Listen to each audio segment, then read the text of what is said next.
मित्रांनो, सनातनी वास्तव तुमच्यासमोर ठेवते आणि आजचं वास्तव काय आहे ते म्हणजे लोकसभा निवडणूक आणि विधानसभा निवडणूक.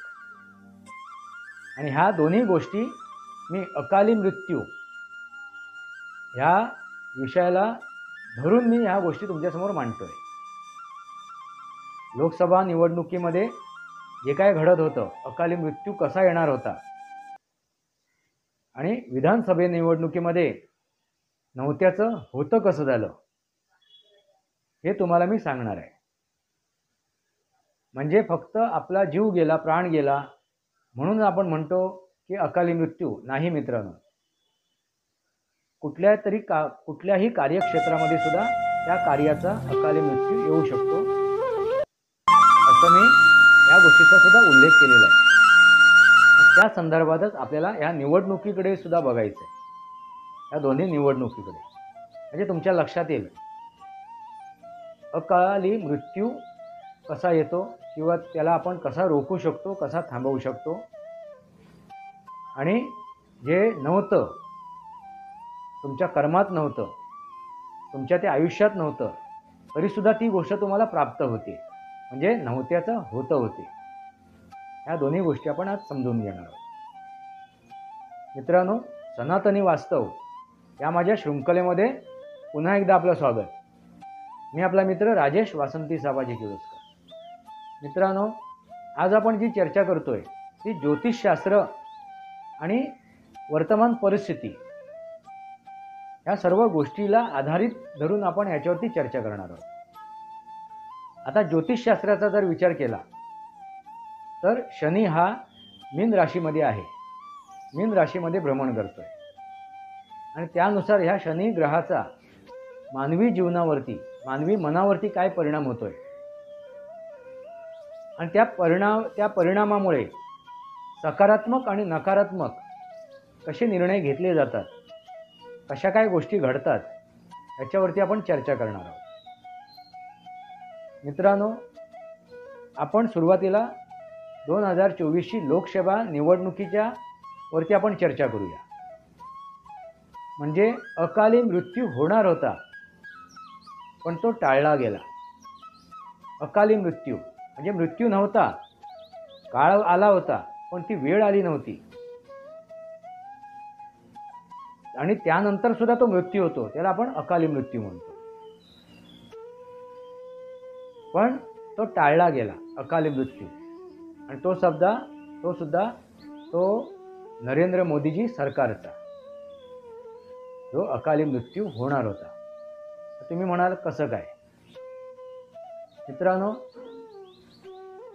2024ची जी निवडणूक जाहीर झाली किंवा त्याच्या अगोदर एवढं नक्की होतं की मोदी सरकार परत रिपीट करतोय, तिसऱ्या वेळेला परत सरकार बनवतंय. पण अशी काय परिस्थिती निर्माण झाली, निवडणुकीचे निकाल लागल्यानंतर बहुमताने भारतीय जनता पार्टी आली नाही आणि 240 पर्यंतच त्यांचं आकडे आले, एवढेच उमेदवार निवडून आले. मित्रांनो, ही जी घटना घडली म्हणजे ते नव्हतं, म्हणजे ज्योतिषशास्त्राप्रमाणे, खगोलशास्त्राप्रमाणे ही गोष्ट नव्हती. 400 पारच पाहिजे होते, आकडे व्हायलाच हवे होते. आणि मी त्याच्याबद्दल उल्लेख सुद्धा केलेला आहे या गोष्टीचा की अब की बार 400 पार, आणि ते 400 पार यायलाच हवे होते पण ते आले नाहीत. पण आता 400 पार आले नाहीत, मग कसे काय 400 पार, याच्यावरती सुद्धा मी चर्चा केलेली आहे. तर 400 पार आल्यानंतर जी ताकद मिळणार होती, जी ताकद असणार होती त्या सरकारमध्ये, तीच ताकद आज सुद्धा त्या सरकारसोबत आहे. मित्रांनो, लक्षात घ्या. कारण का, ती ग्रहस्थिती तशी आहे, ती परिस्थिती तशी आहे. त्यामुळे किती कोणी ठरवलं तरी आता हे मोदी सरकार कोणीही पाडू शकणार नाही. मग ते ह्या देशातील विरोधक असो किंवा विदेशी विरोधक असो, कोणी हे सरकार पाडू शकत नाही 100%. कितीही कोणाच्या मनात आलं, कितीही त्यांनी कारवाया केल्या, तरीसुद्धा. म्हणून म्हणालो आता सुद्धा 400 पारच आहेत मोदी. पण मित्रांनो, ह्या मोदी सरकारचं अकाली मृत्यू होणार होता. म्हणजे हे सरकार स्थापन झालं नसतं, कारण तशी परिस्थिती निर्माण केली जात होती. तशी परिस्थिती निर्माण केली जात होती. आता अकाली मृत्यू याची कारणं काय आहेत? मी अगोदरच्या व्हिडिओमध्ये त्याचा उल्लेख केलेला आहे. अनेक उदाहरणादाखल मी गोष्टीसुद्धा सांगितलेल्या आहेत. माझ्या वडिलांवरती सुद्धा मी एक गोष्ट सांगितली आहे. माझ्या 1-2 मित्रांची सुद्धा गोष्ट सांगितलेली आहे. बरेचसे उदाहरण खातीर मी गोष्टी तुमच्यासमोर ठेवलेल्या आहेत. मागचे व्हिडिओ जाऊन बघा, म्हणजे तुमच्या लक्षात सुद्धा येईल. पहिल्या भागापासून, पहिल्या अध्यायापासून व्हिडिओ पहा, त्याचं आकलन करा, म्हणजे मला पुढे काय सांगायचं आहे, काय समजवायचं आहे तुम्हाला हेही लक्षात येईल. मित्रांनो, ती परिस्थिती निर्माण केली गेली. अकाली मृत्यू जो येतोय ना, त्याला कारण काय? अवतीभोवतीची जी आपल्या परिचयाची, आपल्या नात्यातली, आपल्या परिवारातली किंवा अवतीभोवतीची जी आपल्या माणसं आहेत, ती नकारात्मक ऊर्जा तयार करतात. मग ते तंत्रमंत्र असो किंवा त्यांची विचारधारा असो किंवा त्यांची कृती असो, ती नकारात्मक असेल त्याचे सुद्धा परिणाम आपल्या जीवनावरती होत असतात. जर आपण त्याच्याकडे दुर्लक्ष केलं तर. ते कधी होतात? जर आपण त्याच्याकडे दुर्लक्ष केलं तर. आणि आपली ताकद, आपली क्षमता जर वाढवली नाही तर त्या गोष्टी आपल्यावरती हावी होतात आणि आपण चुका करत जातो. आपण चुकीचे निर्णय घेत जातो आणि मग चुकीच्या निर्णयामधून जे होणार नसते, ज्याचं अस्तित्वच नसते, जे वास्तवात नसते, ती घटना घडून जाते. म्हणजेच ते अकाली मृत्यू. म्हणजे त्यांना मृत्यू येणार नव्हता, त्याला आयुष्य होतं, त्याला जीवन होतं आणि तो अगदी आयुष्य आनंदात, मजेत घालवणार होता. अशी परिस्थिती असूनसुद्धा त्याचा अकाली मृत्यू होतो. तशीच परिस्थिती ह्या लोकसभेच्या निवडणुकीच्या दरम्यान निर्माण केली होती, ती म्हणजे विरोधकांनी. मग ते देशातील असो किंवा विदेशातील असो. आणि त्याचे परिणाम त्या लोकसभेच्या निवडणुकीच्या दरम्यान झाले होते. कारण भारतीय जनता पार्टीसुद्धा गाफील होती. कारण ती परिस्थितीच होती ना. येणार अबकी बार 400 पार, 100% होणार. भारतीय जी जनता आहे, नागरिक आहे, त्यांच्या मनात 100% खात्री होती. अगदी विरोधकांच्या मनात सुद्धा एक भीती होती, 400 पार येणार मोदी. फक्त 400 पार किती आकडा असेल हे फक्त कन्फर्म व्हायचं होतं. म्हणजे 450, 450 आहेत की 450 आहेत. मित्रांनो लक्षात घ्या. कारण ती परिस्थिती तशी होती, खगोलीय परिस्थिती तशी होती. आणि त्यांनी जे कर्म केलेलं आहे, नुसती खगोलीय परिस्थिती असून चालते का मित्रांनो? तर नाही. कर्माची फळं सुद्धा असतात. आणि मोदींनी जे 10 वर्षात जी कर्म केली होती, जी त्यांची नीती होती, त्यांची नीतिमत्ता होती, त्याचाही तो परिणाम होता. मित्रांनो लक्षात घ्या. मग असं असून सुद्धा तो अकाली मृत्यू आला असता. पण तो कसा काय टाळला गेला? ऐन वेळेला मोदींच्या लक्षात आलं की आपण सबका साथ, सबका विकास, सबका प्रयास आणि सबका विश्वास हे 4 सूत्री मंत्र दिलेले आहेत, पण त्याचा प्रभाव पडत नाही आहे. त्याचे परिणाम समोर दिसत नाही आहेत. पसमानदा मुसलमानांना सुद्धा आम्ही हे केलं, जवळ केलं. त्यांनासुद्धा अनेक योजनांचा लाभ त्यांना मिळवून दिला, त्यांना लाभार्थी बनवलं. असं असूनसुद्धा मुसलमान आपल्यापासून दूर जातोय. त्याला कारण का? त्यांच्या मनात असलेली भीती. जर तिसऱ्यांदा मोदी सरकार जर आलं तर आम्हाला भारतातून बेदखल केलं जाईल, आम्हाला या देशातून हकललं जाईल, अशी जी मनात भीती निर्माण झाली होती मुसलमानांच्या, ती भीती, ह्या भीतीमुळे ते आपल्यापासून दुरावलेले आहेत. ही गोष्ट नरेंद्र मोदींच्या लक्षात आली ऐन निवडणुकीच्या प्रचार काळामध्ये. दुसरी गोष्ट काय आहे? तर संविधान बचाव, लोकतंत्र बचाव हा जो खोटा नरेटिव्ह सेट केला होता, त्याच्यामुळे जे काय आरक्षणामुळे जे लाभ मिळत आहेत जे काय आरक्षणामुळे लाभ मिळतात अशा गटातील नागरिकांना एक भीती निर्माण झाली. म्हणजे ते दलित असो, आदिवासी असो, ST SC असो, OBC असो, कोणी असो, त्यांच्या मनात एक धास्ती निर्माण झाली. तिसऱ्या वेळेला जर 400 पार झालेत मोदी, तर ते ऐकणारच नाहीत. मग हम करे सो कायदा, हुकुमशाही येईल, एक हुकुमशहा आपल्यावरती राज्य करेल, अशी एक मनात भीती निर्माण झाली. आणि ही सुद्धा गोष्ट मोदींच्या लक्षात आली. ते आपल्यापासून मतदार हा बाजूलाच होतोय, घटला जातोय. त्यांच्या मनात शंका निर्माण केली गेलेली आहे, त्यांच्या मनात भय निर्माण केलेला आहे, त्यांची दिशाभूल केलेली आहे. ही गोष्ट नरेंद्र मोदींच्या लक्षात आली. म्हणून त्यांनी एका प्रचार सभेमध्ये एक वक्तव्य केलं, मंगळसूत्राला समोर ठेवून, की तुमच्या आया बहिणीच्या मंगळसूत्रावरती लक्ष आहे आता कोणाचं, तर काँग्रेसचं आणि काँग्रेस सोबत असलेल्या घटक दलांचं.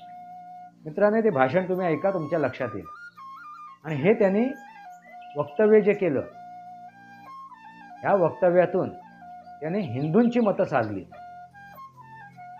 जे हिंदू सावध झालेत आणि त्या सावध भूमिकेमध्ये त्यांनी मतदान केलं. मित्रांनो, लक्षात घ्या, जे हिंदू सावध झालेत आणि त्या सावध भूमिकेमध्ये त्यांनी मतदान केलं. अन्यथा 240 सुद्धा आकडा आला नसता आणि हे सरकार परत रिपीट झालं नसतं, अकाली मृत्यू आला असता. ही मित्रांनो वास्तववादी गोष्ट आहे, हे सत्य आहे. म्हणून त्याने आपल्या प्रचाराची दिशा बदलली, भाषा बदलली. लक्षात आलं का मित्रांनो? त्याच्यावरती नंतर गदारोळ झाला होता की मुसलमानांना तुम्ही टार्गेट करताय. आणि ते समजून चुकलं होतं की आपण कितीही मुसलमानांसाठी केलं तरी मुसलमान आपल्याला मतदान करणार नाही आणि त्यांचा तो इतिहास आहे. आणि ते भूतकाळामध्ये ते दिसून आलेलं आहे. भारतीय जनता पार्टीला मुसलमानाने 1%, 2%च मतदान केलेलं आहे. हे इतिहासामध्ये त्यांनी दाखवून दिलेलं आहे. तरीसुद्धा मुसलमान भारतीय जनता पार्टीच्याकडे ओढला जात होता. पण ह्या भीतीपोटी की आम्हाला ह्या देशातून हकललं जाईल, ह्या भीतीपोटी परत तो भाजपापासून दूर झाला होता. ही घटना घडली होती. म्हणजे 2-3 टक्क्यावरून तो 5-10 टक्क्यावरती आला होता, 10-15 टक्क्यावरती आला होता. पण तो ऐन निवडणुकीच्या काळामध्ये परत दुरावला होता. मित्रांनो, लक्षात घ्या, नरेंद्र मोदीजींनी प्रचाराची जी दशा आणि जे काय वक्तव्य होतं ते बदललं, भाषा बदलली. त्याच्यामुळे येणारा मृत्यू टाळता आला. मित्रांनो, पण त्याचे परिणाम भोगावे लागले. तो मृत्यू होणार होता, त्याचे परिणामसुद्धा भोगावे लागले. हे काय परिणाम आहेत तर 240. त्यांची ती ताकद कमी झाली, त्यांची ती क्षमता कमी केली. आणि तो मृत्यू ज्यावेळी येतो आणि तो टाळला जातो, त्यानंतर जी क्षमता होते, त्याची शारीरिक अवस्था होते एखाद्या व्यक्तीची, आपण व्यक्तीबद्दल बोलतोय मी आता, तशीच परिस्थिती त्या भाजपाची सुद्धा झाली. की त्यांची क्षमता, ताकद, कुवत कुठेतरी कमी झाली. कारण एखाद्या व्यक्तीच्या शरीरातून तो प्राण निघून जातो, तो आत्मा निघून जातो, ती ऊर्जा निघून काही काळासाठी असो ती बाहेर पडते. त्यावेळी त्याची क्षमता कमी झालेली असते, त्याची ती क्षमता कमी झालेली असते, त्याच्यातली ती ताकद कमी झालेली असते. आणि अशाच प्रकारे ही ताकद कमी झाली होती. लक्षात आला का मित्रांनो? आणि झाली ती 240 पर्यंत. ही गोष्ट असाध्य होती, म्हणजे अशक्य होती. कमीत कमी 300-350 निवडून यायलाच हवे होते, कमीत कमी नाही म्हटलं तरी. 450 पार होणं ही काळ्या दगडावरची रेघ होती मित्रांनो, काळ्या दगडावरची. कारण खगोलीय परिस्थिती म्हणजे ज्योतिषशास्त्रीय दृष्ट्या ही गोष्ट तंतोतंत होती, 100% होती. 400 पार, अबकी बार 400 पार. भले ते आकड्याच्या स्वरूपात नाही झालंय, पण क्षमतेच्या, ताकदीच्या स्वरूपात आजही नरेंद्र मोदीजी यांच्यासोबत आहे ती म्हणजे भारतातील जनतेची साथ, भारतातील जनतेची साथ. मित्रांनो लक्षात घ्या. त्यामुळे त्यांच्यासोबत असलेले जे घटक दल आहेत ते असा कोणताही निर्णय नाही घेणार. नरेंद्र मोदीजीला ते अपोज करणार नाहीत. म्हणजे उदाहरणार्थ हे आपले नितीश कुमार किंवा चंद्राबाबू नायडू असा कोणताही निर्णय घेणार नाही नरेंद्र मोदीजींच्या विरोधात, भाजपाच्या विरोधात. कारण त्यांना समजून चुकलेलं आहे, उमजून चुकलेलं आहे की भारतीय जनता, भारताचे नागरिक आज नरेंद्र मोदीजींच्या पाठी ठाम उभे आहेत. मित्रांनो लक्षात घ्या. म्हणजे अबकी बार 400 पार ही ताकद, ही क्षमता नरेंद्र मोदीजींना भले आकड्याच्या स्वरूपात मिळाले नसेल, पण ताकदीच्या, सकारात्मकतेच्या स्वरूपात त्यांना ते मिळालेली आहे. म्हणून ते निर्णय घेताना आज मागे पुढे नाही बघत आहेत. अगदी ते आता जो हे आहे आपला वक्फ बोर्ड, याच्यावरती संशोधनाचा, त्याच्यावरती अमेंडमेंटचा जे प्रस्ताव त्याने आणलेला आहे, हे विधायक आहे, त्याच्यामध्ये संशोधन करून, त्याच्यामध्ये परिवर्तन करून ते परत देशासमोर आणण्याची जी तयारी त्यांनी दर्शवली आहे, हा त्याच्या मागचा एक काय आहे, त्यांनी घेतलेला एक निर्णय आहे, ठोस निर्णय आहे. मित्रांनो लक्षात आलं का? म्हणजे येणारा मृत्यू टाळलेला आहे नरेंद्र मोदीजींच्या चौकस सावध भूमिकेमुळे. ही गोष्ट तेवढीच सत्य आहे. म्हणजे तो आलेला मृत्यूसुद्धा आपण टाळू शकतो. ही परिस्थिती निर्माण होते भौतिक स्थितीमुळे, भौतिक परिस्थितीमुळे, आपल्या अवतीभोवती असलेल्या नकारात्मक विचारांच्या लोकांमुळे. मग ते आपले अगदी सख्खे जरी असले तरी चालतील, आपले सख्खे असले तरीही. कारण भारतीय जनता पार्टी या पक्षामध्ये त्यांच्या सोबत असलेले अनेक नेते नरेंद्र मोदींच्या विरोधात सुद्धा होते. फक्त विरोधकच नव्हे, तर त्यांच्यासोबत असलेले अनेक नेते सुद्धा विरोधात होते. त्याचाही परिणाम त्यावेळी होत होता. फक्त राहुल गांधी, आपले अरविंद केजरीवाल किंवा आपले उभाटाचे उद्धव ठाकरे किंवा शरद पवार वगैरे वगैरे नव्हे, तर त्यांच्यासोबत असलेले, त्यांचा मी नाव उल्लेख नाही करत आता, त्यांच्यासोबत असलेले अनेक नेते त्यांच्या विरोधात होते. त्यांची सुद्धा ती नकारात्मकता त्यांना भोवत होती. त्यामुळे त्या सरकारचं तिसऱ्या वेळेस जे सरकार येणार होतं त्याचा अकाली मृत्यू झाला असता. मित्रांनो लक्षात घ्या. पण तो टाळला गेला. ऐन वेळेला त्याने आपली दशा, दिशा आणि भाषा बदलली. त्यामुळे आणि परत 400 पार, अबकी बार 400 पार. त्यामुळे बराचसा हिंदू मतदार होता तो झोपून राहिला होता. कशाला आराम करूया, रजा मिळाली ना आराम करूया, माझ्या एका मताने काय परिणाम होणार आहे, काय फरक पडणार आहे, झोपूया. बरेचसे लोक फिरायला गेली होती. अबकी बार 400 बार आहे गे, मी नाही, बाकीचे लोक देणार आहेत मतदान, असं एक करत अनेक लोकांनी मतदान केलं नाही. ह्याचे सुद्धा परिणाम भोवलेत. मित्रांनो लक्षात घ्या. ही सर्व गोष्टीची जाणीव झाली होती नरेंद्र मोदीजींना. कारण अति आत्मविश्वास निर्माण झाला होता भारतीय जनता पार्टीच्या नेत्यांमध्ये सुद्धा. तो अति आत्मविश्वास सुद्धा निर्माण झाला होता. आणि दुसरी गोष्ट आहे की जे काय दिशाभूल केली होती त्याचेही परिणाम आहेत. मित्रांनो लक्षात आलं का? जे भय निर्माण केलं होतं त्याचाही परिणाम आहे. लोकतंत्र बचाव, संविधान बचाव. आणि हिंदूमध्ये जातींमध्ये विभाजन करण्याचा प्रयत्न केला होता आणि तो विभाजन झाला मित्रांनो. आणि त्याचे परिणाम हे मोदी सरकारला भोगावे लागले. 240 पर्यंत त्यांना तो आकडा आला. कारण जर सुरुवातीलाच लवकर ते सावध झाले असते सुरुवातीलाच, किंवा अगदी बिंदास आएगा तो मोदी ही आएगा ही जर मनात भावना नसती, तो अति आत्मविश्वास नडला नसता नेत्यांमध्ये, कार्यकर्त्यांमध्ये, मतदारांमध्ये, तर ही परिस्थिती आली नसती 240. कमीत कमी 300-350 पर्यंत ते आलेच असते. किंबहुना 400 पार हा आकडा 100% आला असता. पण मी म्हणालो मी ज्यावेळी हा व्हिडिओ बनवला, अबकी बार 400 पार 100% येणार. पण त्यामध्ये हा सुद्धा उल्लेख आहे माझा, जर नाही आला तर ती परिस्थिती निर्माण होईल. 400 पारची जी ताकद आहे ती परिस्थिती निर्माण होईल, हा सुद्धा माझा त्याच्यात उल्लेख आहे. आणि तीच आज परिस्थिती निर्माण झालेली आहे नरेंद्र मोदीजीच्या भोवती.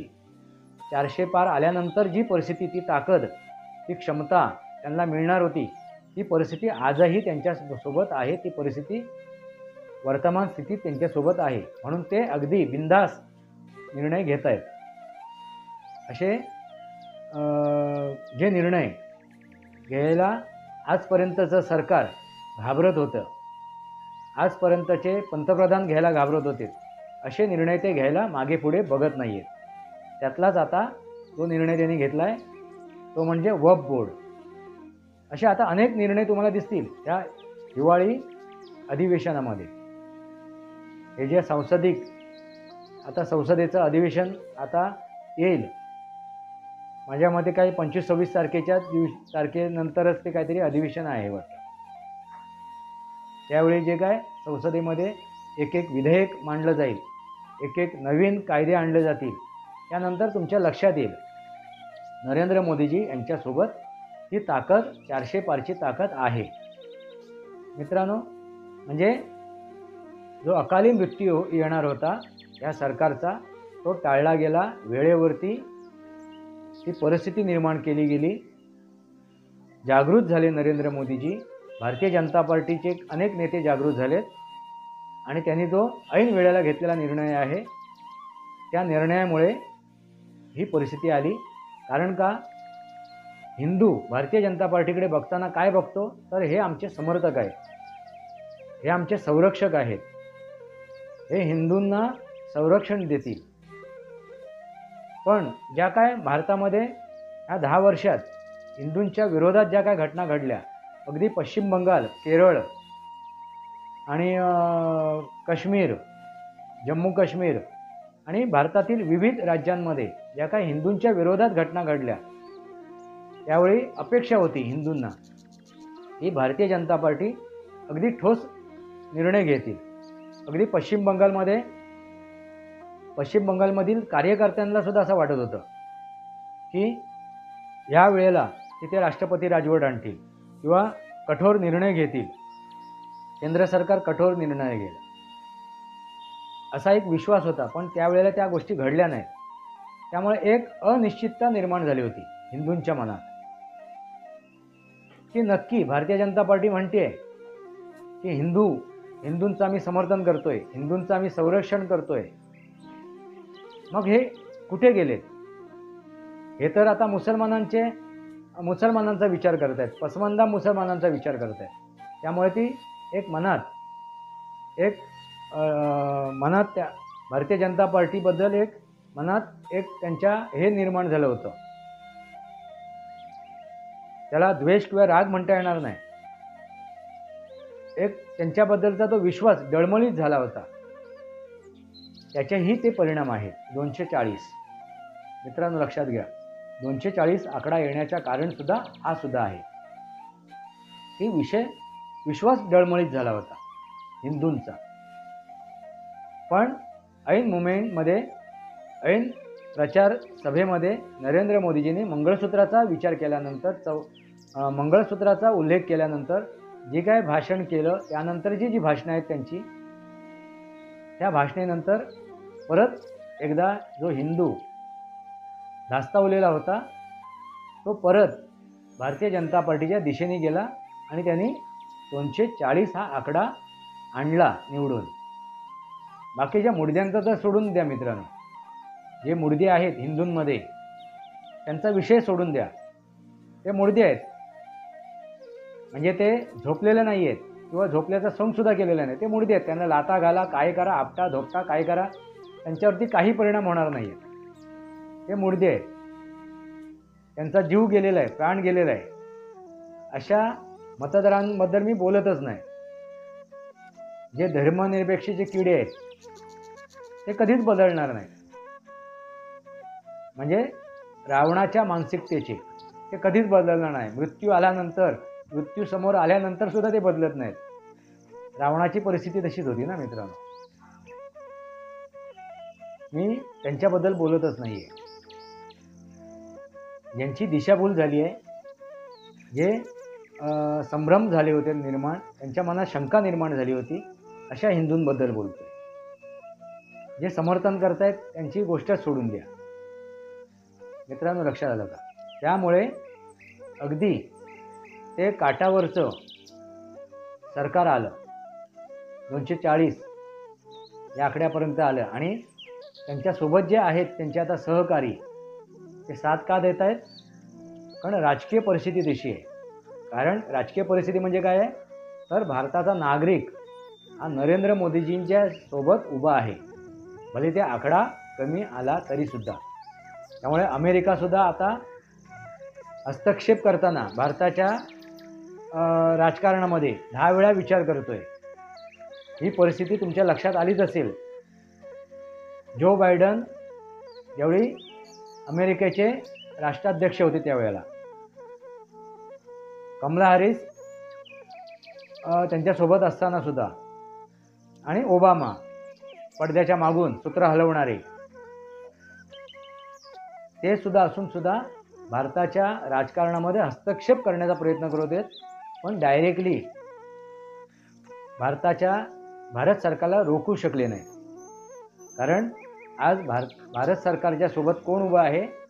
तर ह्या भारताची जनता उभी आहे. आणि हीच ताकद 400 पार आहे मित्रांनो. लक्षात आलं का? त्यामुळे कितीही उड्या मारल्या विरोधकांनी, कितीही उड्या मारल्या, जोपर्यंत नरेंद्र मोदीजी ठरवत नाहीत की आपल्याला परत एकदा निवडणुकीला सामोरं जायचं आहे, तोपर्यंत हे सरकार अगदी स्थिर राहणार, 100% स्थिर राहणार. हे जे माझं वाक्य आहे ना, हे काळ्या दगडावरची रेघ आहे. कारण मी एक व्हिडिओ बनवला आहे सनातनी वास्तववरती. कशावरती व्हिडिओ बनवला आहे? तर ही जी काय विधानसभेची निवडणूक झाली आणि त्याचा निकाल जो लागणार आहे त्याच्यावरती जो मी व्हिडिओ बनवलेला आहे, त्या व्हिडिओला शीर्षक काय दिलं आहे मी? तर ओपिनियन पोल नव्हे, ओपिनियन पोल असा त्याच्यावरती होत होता बरेच जण. मी टाकलाय काय? Correct, perfect. जो मी पोल दिलाय तो परफेक्ट आहे, करेक्ट आहे. लक्षात आलं का मित्रांनो? त्याच्यामध्ये 19-20 नाही आहे. आणि त्याचप्रमाणे ह्या विधानसभेच्या निवडणुकीचा निकाल लागलेला आहे. एक्झॅक्ट तोच आकडा, एक्झॅक्ट. त्याचप्रमाणे एक्झिट पोल नव्हे, तर काय? Exact poll. काय त्या व्हिडिओला मी शीर्षक दिलं आहे? Exact poll. त्या व्हिडिओचं मी लिंक डिस्क्रिप्शन बॉक्समध्ये टाकेन या व्हिडिओच्या, तुम्ही बघा म्हणजे लक्षात येईल. मित्रांनो, दुसरा विषय काय होता माझा? आता इथे समजून आला असेल तुम्हाला. जे होत्याचं नव्हतं होणार होतं, म्हणजे अकाली मृत्यू येणार होता, तो कसा टाळला गेला. आता दुसरा विधानसभेकडे जर आपण बघताना जे नव्हत्याचं होतं झालंय ते कसं काय आहे याच्यावर आपण चर्चा करू. पण तो पुढच्या भागात करू, म्हणजे तुमच्या लक्षात येईल नव्हत्याचं होतं कसं झालं. म्हणून मी काय म्हणालो? परमेश्वर, देव, ईश्वर एकच गोष्ट करतो, तथास्तु. जो आशीर्वाद देतो ना, तो फक्त त्यांचा काय असतो? तथास्तु. तुला कर्म करायला ह्या भूमीवरती मी पाठवलंय. तू जे काय बोलतोयस, तुझ्या तोंडाने बोलतोयस, त्याचे परिणाम तुझ्या कर्माने तू करतोयस, तुझी कृती करतोयस, तुझी जी विचारधारा आहे त्यानुसार तुला त्या कर्माची फळं भोगावी लागणार आहेत. तसे तू भोग म्हणजे तथास्तु. आणि तीच फळं महायुतीने सुद्धा त्यांना मिळालीत आणि महाविकास आघाडीला सुद्धा मिळाली. तथास्तु. मित्रांनो लक्षात घ्या, परमेश्वर काय म्हणतो? तथास्तु. कर्मण्ये वाधिकार असते, या श्लोकाचा अर्थ तोच आहे. तुम्ही जसं कर्म कराल तशी तुम्हाला फळं मिळतात. जसं पेराल तसंच उगवते. आणि जे होणार नव्हतं ती गोष्ट सुद्धा पूर्ण झाली, जे म्हणजे नव्हत्याचं होतं झालं. आपण पुढच्या भागात याच्यावरती चर्चा करू. आज आपण तुर्तास इथेच थांबूया. पण मित्रांनो, माझ्या या व्हिडिओला